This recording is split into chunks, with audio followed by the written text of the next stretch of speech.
Hello JSHS, my name is Romano Orlando. I'm a senior at Greenwich High School in Greenwich, Connecticut, and I'm here to give you the quick rundown of my project, the design and fabrication of a smart, medicated gel bandage to deliver antibiotics to a draining wound.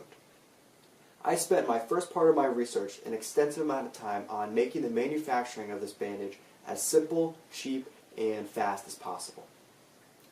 The first step into creating this bandage is to embed 65 milligrams of tetracycline into 210 milligrams of hydromet. Tetracycline is an effective and inexpensive antibacterial that is also yellow, which allowed me to take UV spectrums of its release of the bandage over time, while hydromet is a hydrogel that exhibits excellent adhesive, cohesive, and water absorption properties.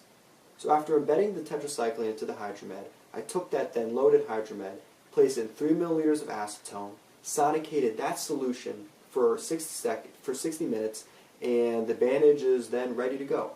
In just over 2 hours and exactly 140 minutes, and for 50 cents an application, the bandage is ready to go. So how effective is this bandage?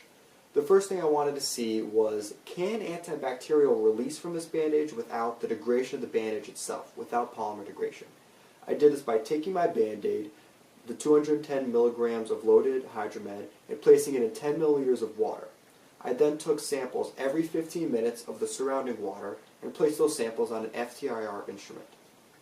I noticed that over time, the progression of the peaks of tetracycline, the ones that are specific to tetracycline, steadily grew, meaning that tetracycline was being released into the water over time, yet the peak specific to hydromet, if present at all, did not grow, meaning that as bacteria is released, this bandage is staying stable on top of the wound, which is ideal.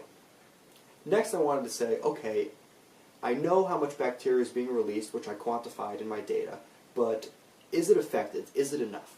So I put my bandage to the test against E. coli, which is a very prominent bacteria. I did this by taking 8 test tubes, 4 and 4. I filled each of them with 10 milliliters of sterile broth and 10 microliters of E. coli. The first 4, I took 1 and left it as a control, and then I took the next 3, placed my bandage in each of them immediately as I placed E. coli in it. The control took off, and the bacteria growth, which I measured through the scattering of light, was extremely high. The ones that I put my bandage in exhibited virtually no growth. The percent inhibition of bacteria growth was 100 to 99.6%. On the second set, I let the bacteria grow for a day, put the control to a side again, and placed my bandage into the 3 test tubes after a day of growth.